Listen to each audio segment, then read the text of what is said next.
Hello, everyone. Carroll Patrizi here with our wonderful guest, Kevin Carton. And we're thrilled that you're here. Kevin, a youngster, certainly compared to myself, he and his brother have been on a journey. He has a couple of brothers, but they've been on a journey sharing about the science behind our purposes almost. He likes to help us find our purpose. He wants us to be able to clarify why we're here and help us get started on those journeys. So I would love for you to make sure I don't miss any of this. Please introduce yourself to the group, Kevin. Well, first off, Carol, thank you for having me. I'm thrilled to be here with you in this conversation. And so, yes, as you shared, I've run a podcast with my brother called Science and Spirituality. We've been running it for almost 5 years. It will be 5 years, end of July 2024. And it's been quite the journey. But other than that, my work in the world is as a transformational life coach. And I help people in living their dreams, discovering and then living their purpose, and ultimately living a life they love. So it's a very short introduction, but covers a lot. Many are accountable in a lot of areas, however, not really wanting to be discussing accountability. Many are accountable in a lot of areas, however, our audience is looking for actionable steps. Many are accountable in a lot of areas, however, not really wanting to be accountable in some areas. I can speak for that group because there are some things I would prefer not to be accountable for, correct? And we really want to hear about your journey with accountability and how that's going to work into the purpose, finding purpose and living out our purpose in this transformational way that you share. I'd be happy to share. And I so appreciate the way you just set that up, because I personally absolutely love to make things very practical and straightforward to actually take action on. Because in the world that I come from and have journeyed on the last decade, believe it or not, a decade of experience, it can get very esoteric, I'll say, because as I mentioned, my podcast title is Science and Spirituality. So I actually believe that accountability and success comes from the invisible side of our nature, or in other words, our spiritual nature, who we are as a spiritual being having a human experience. Now, there's many different labels and names we can put to that, saying that we are a soul, that we are this energetic being, if we want to take a scientific approach to it, and some may not be as open to the spiritual or soul component. We're absolutely energy, and we are more than any thought, any emotion, or any action that we have ever taken or ever will take in this human experience. Because in our human experience, there is a finite amount of time. We all have a birth date, and we can imagine it's far out in the future. We all will have a death date. There's a finite amount of time. However, there is this whole nother side of us, whole other part of us that most of us are not introduced to until we go through what some would call a spiritual awakening, or if someone introduces this idea to us. And that it usually, cracks people open, opens them up. But personally, I like to start from that side of life itself, because when I think of the word accountability alone, to me, it means to be accountable to what is coming from within you, from within your heart, from what you feel called to do, to be, to express, to experience, to make a difference. Because why else are we here? I mean, I know I'm diving like really deep just right away, but I like to ask those questions, honestly. I've been asking them most of my life, as long as I can remember, but I got really serious about asking them in my early 20s, and then got support from a mentor to help really uncover what my purpose is. But really, accountability means me, again, being so aware of what I'm here to do, to be, to experience, to express. And usually it's to make a difference. And so Uh, to your point, though, the one other aspect to this, and then we can unpack more. But you mentioned how sometimes we don't want to be accountable to certain things. Oh, Like yeah, many times, and I honestly think this is a very common way in which we evolve. Is there's a call for a greater life or to do something different, and there's a part of us that says, yeah, no, thanks. Like I'm good. I'm comfortable here, and I'm going to keep things as they are.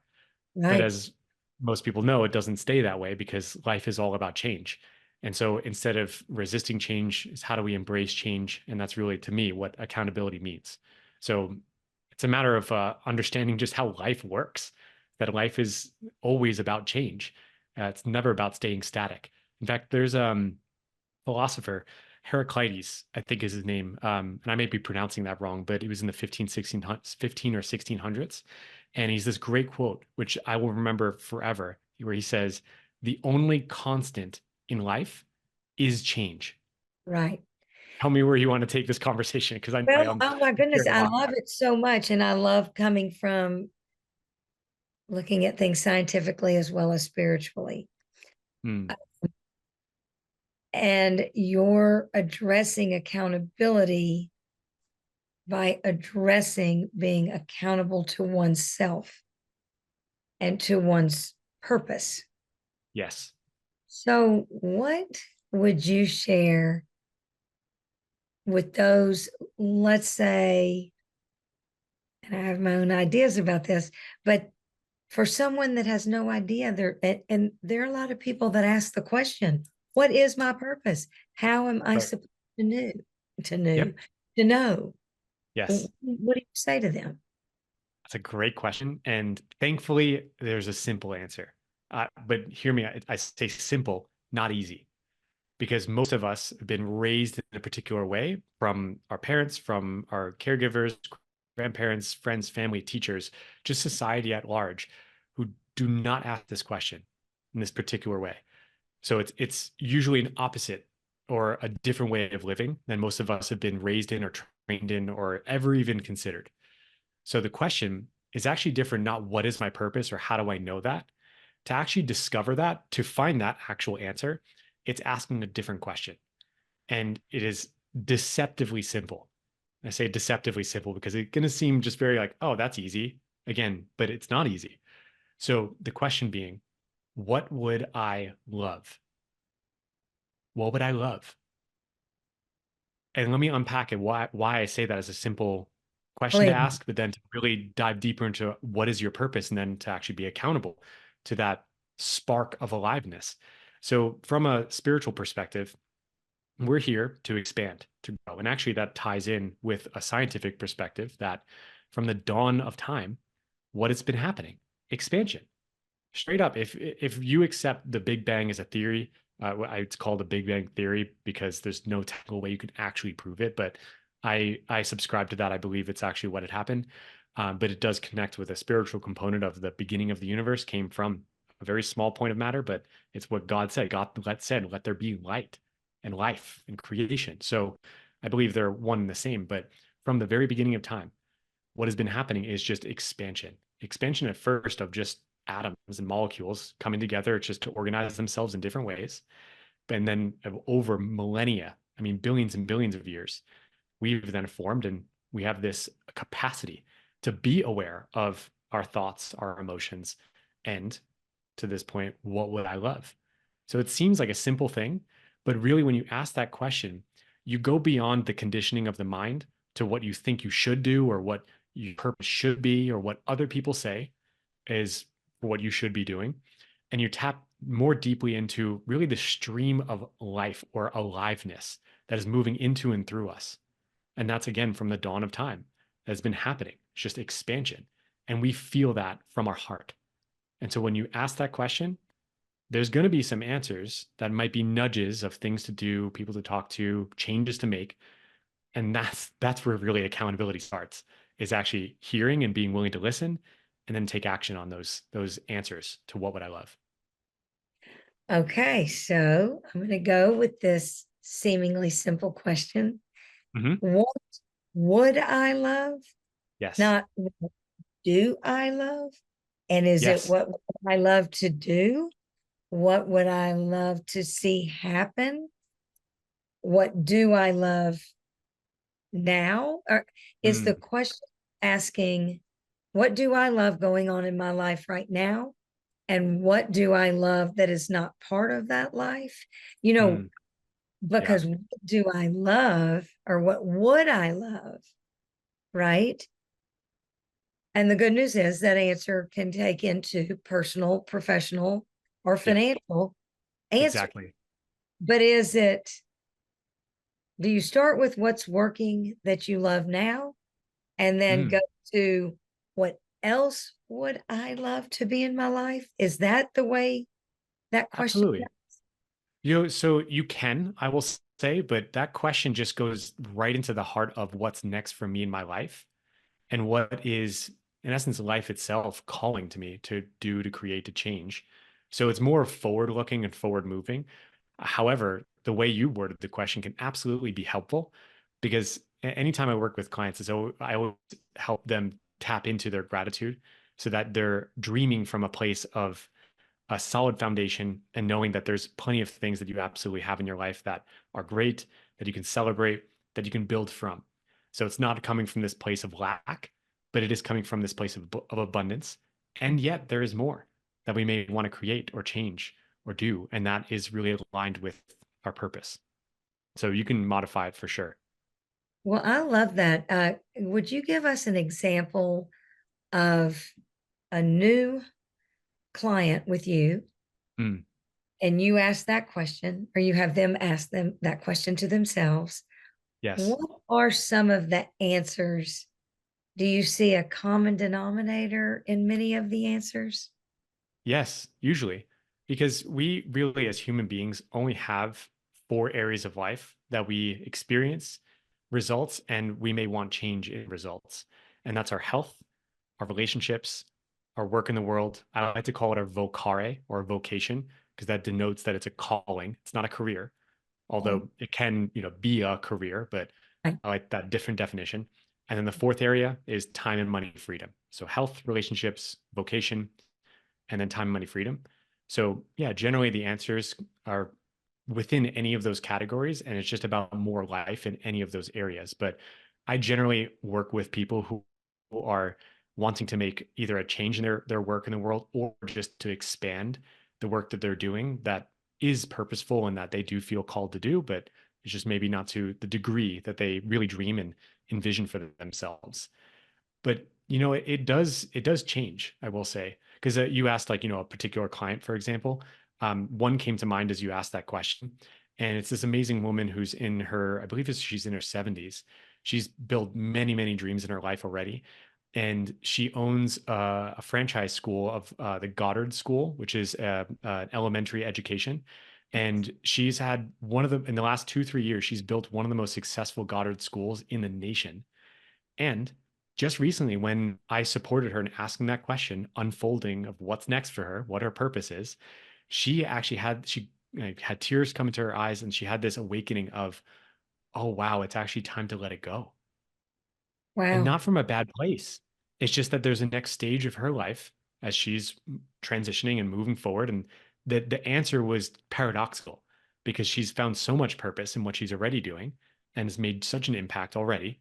And now she's just evolving and moving forward. And so the answer is very unique to every single person, but you can see it unlocks what is my purpose, what is next for me. And it may not actually be normal or what makes sense to that question that you asked before, like, what is my purpose? Because if she asked that, she might not have been aware of, oh, it's time to let it go from a really heart-centered, good place that she actually is ready for that. That's awesome. Which brings up, of course, that it's this continuing journey while Yes, we're here, we're ever evolving and our purpose is ever evolving. And once we accomplish what we think this purpose is, it grows and or shifts. exactly. And so it's the tapping into the belief that that's going on. And as you said earlier, listening to that, being willing to say, oh, okay, rather than no, no, thank you so much, right? Um, Exactly. This is wonderful. Oftentimes, we are told by many, and I love to do this. You look at your future self. First of all, I want to point out that there's not an age limit to this deal. Hmm. Our purpose is our purpose is our purpose throughout this journey. A whole life. Yes. And the fact that you were speaking of a youngster of 70 or whatever her age is, Yes. that's very, I mean, that's dynamic. And you've been working with her in this over these, I guess, 10 years that you've been doing this. It's hard to Hmm. believe you're this young and you've been doing this long. Very impressive. Um, I want to go on and on and on, but I want for you to Sure. share with the audience. What would you like to share something with them so Mm. that you all can get in contact with one another and Sure. you can talk to them about where they are and some next steps. Mm. Uh, and you can, work with them discovering what their purpose is. Hmm. Is it bigger? Is it changing? Next steps, just different ways to look at this. Would you like to share something like that with the audience? Absolutely. And thank you for asking. I just feel it's an honor to share something that, it's an audience that you brought together to share and just support. And so, yeah, I have a gift. So it's called the Soul Purpose Blueprint. And it's an 11-page guidebook. It's a digital guidebook that I created to walk someone through a process.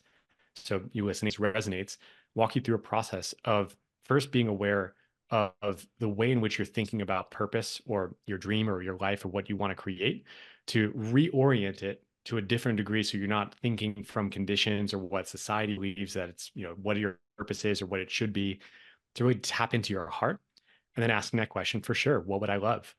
And then there's actually a space and a prompt of how to write out what I work with all my clients in, is creating a vision statement.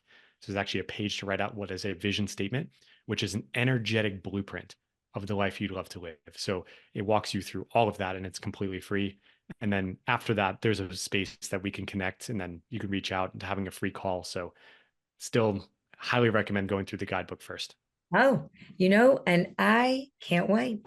I love to go through things like that and to learn and to grow. And I can't Mm. thank you enough for your time. And again, it's really refreshing and exciting to know, first of all, to me, but to know that you youngsters are out there and you're growing and you're bringing positive social impact in such a manner that it through individuals finding their purpose and a higher calling and something that is beyond what they've been told as we parents Mm. said, oh, you're good at this and you're good at that and probably this. So Mm. it's really a beautiful thing. So thank you for your vocation and Mhm. thank you. And I hope that what's the name of your podcast again? I've only listened to a couple of them.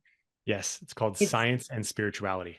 science and spirituality. And that is so fabulous. I can't wait to listen to more. Thank your brother for us as I well. will. And thank you again for your time. I appreciate you You're so welcome. much. Yeah, you're welcome. And thank you for having me. Oh gosh, I loved it. Thank you so much.